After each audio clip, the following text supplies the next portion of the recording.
Right, so I'm going to be talking about standards for proficiency testing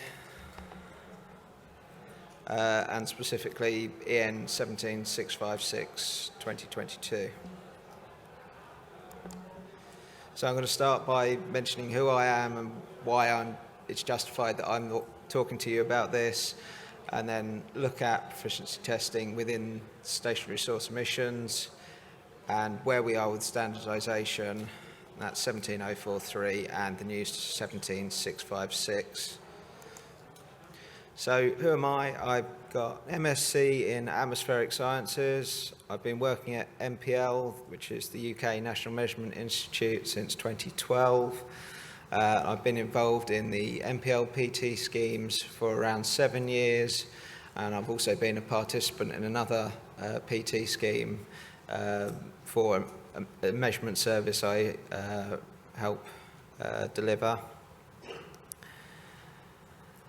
And I've been running the NPL gas and particulate stack PT schemes for around the last 3 years or so, and member of the SEN T264 Working Group 45, which is who you can see there. So there's that was a meeting hosted in Italy, so you've got representatives from Italy, Germany, Finland, Belgium, and myself from the UK. So what is proficiency testing for?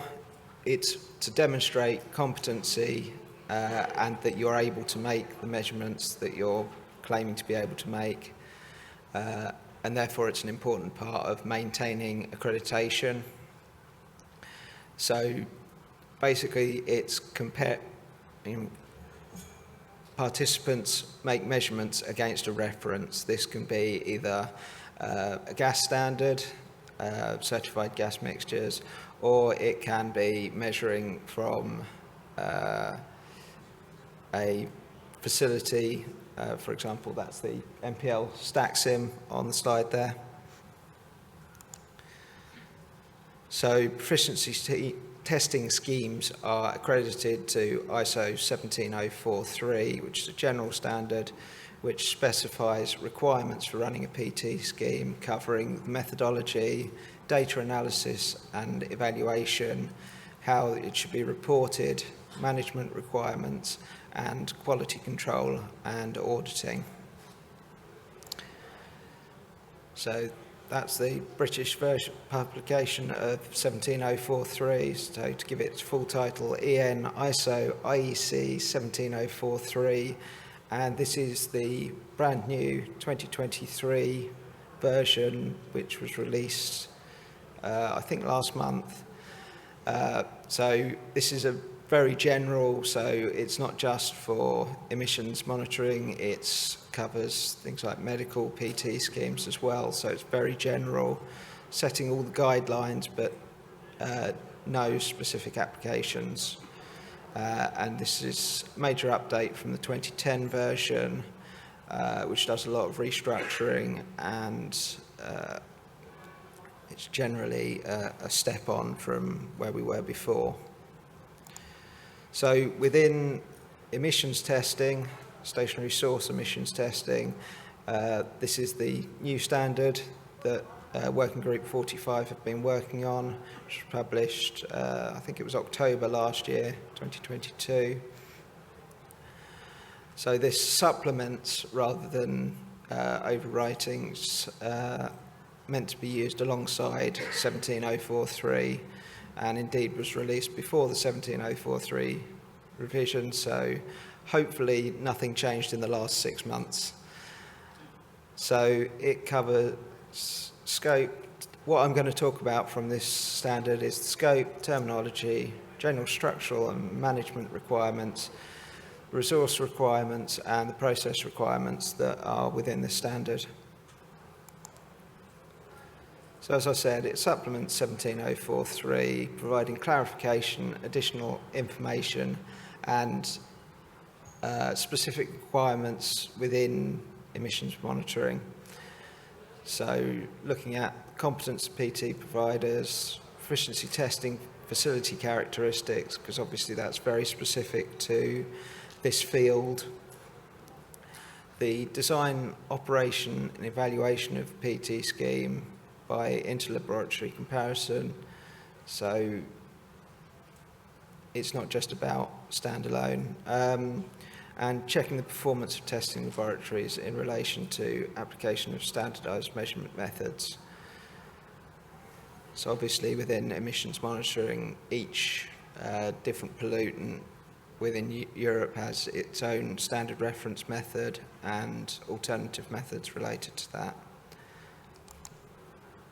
So within the terminology of the standard, there is a definition for homogeneity, because you want to make sure everyone measuring within a PT scheme is measuring the same thing, and equally stability. So those are specific to this standard. The definitions relating to the measurement site, plane, port, they're all taken from EN 15259. And again, mentioning standard reference methods and alternative methods from EN 14793, which is the standard for demonstrating an alternative method, is equivalent to the standard reference method. Then within the general structural and measurement and management requirements, it's generally in line with 17043, so there's not much additional in that area. But within the general requirements, you're looking at the complex gas matrix and hot-wet sampling. So obviously these are very emission monitoring centric. And then obviously stability and transport. In general, that will be either if it's a gas cylinder scheme, they may send out the gas cylinders, so you've got to consider stability during transport between different labs.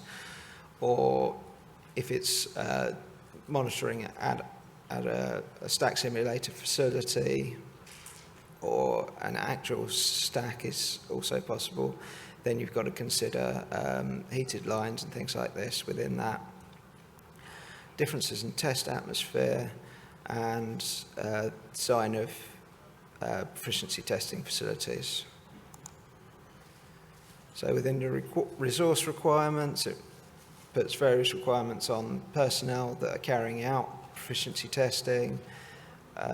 So technical supervisor needs practical experience in the field of making the measurements that they're assessing, and 17043 alongside that.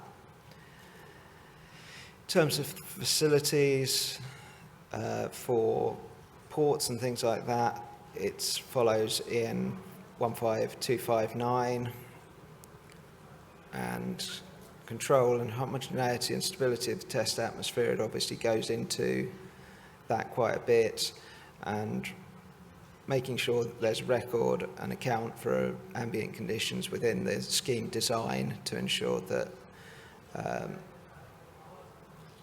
everyone is measuring the same thing.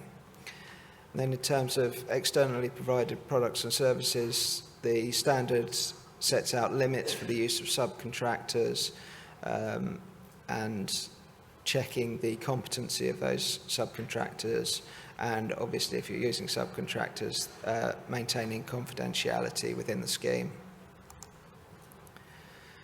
So in terms of the process requirements section, you have requirements for confirming participation, the test levels.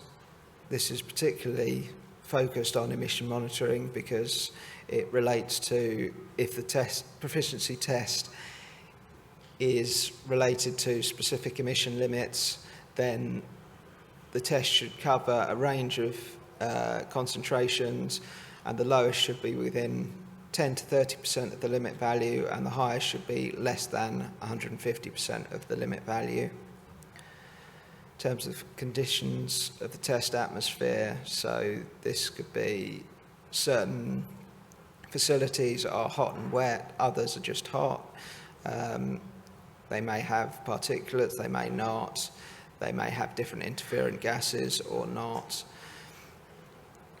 Sampling strategy and test methods. Certain schemes will require specific methodologies for the measurements. Others will say as long as it's a approved method, that's fine. There's a section on the determination of assigned values, so known sample generation or dosing. So in a cylinder scheme, you'd have a certified cylinder that would be measured by the participants and compared against the reference value. Some systems, they dose the system with a traceable gas mixture and the participants will measure that. In other PT schemes, you can have a measured reference value, so there's reference instruments that provide the value against which the participant measurements are compared, and then other schemes, they have consensus values. So that may be 10 participants making a measurement at the same time, and the reference value is consensus of those. And then it also specifies maximum permissible uncertainties related to the standard deviation for proficiency assessment. So there's an annex at the end that details various European facilities for PT schemes. I think there's 10 or 12 different ones linked in there. And the different operational opportunities and limitations within them. So the top diagram there is of a German facility, which is an open loop. So they draw ambient air in, condition it, so filter, heat, humidify, and then they dose it with pollutants, so that can be gases, liquids or dust. Then the sampling systems of the participants are actually on different levels within a building, and then the reference is based on the traceable dosing. Whereas the lower diagram there is a schematic of the MPL facility, where we use mass flow controllers to control the atmosphere within the stack simulator, but the actual reference measurement is from reference instruments that are made. Measurements are made in parallel with participants' measurements from the stack simulator. And other schemes, for example, the VTT PT scheme is on a real stack, so there is a variety across Europe of different facilities that have different methods. So this new standard is a great opportunity to improve proficiency testing in the emission monitoring area, focusing on specific challenges of stationary source emissions monitoring, and maintains and continually improves the performance of monitoring teams as they're required to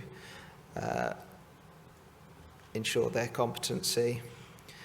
And this new standard should improve consistency and quality of the PT schemes that are on offer, and that will link through into the measurements.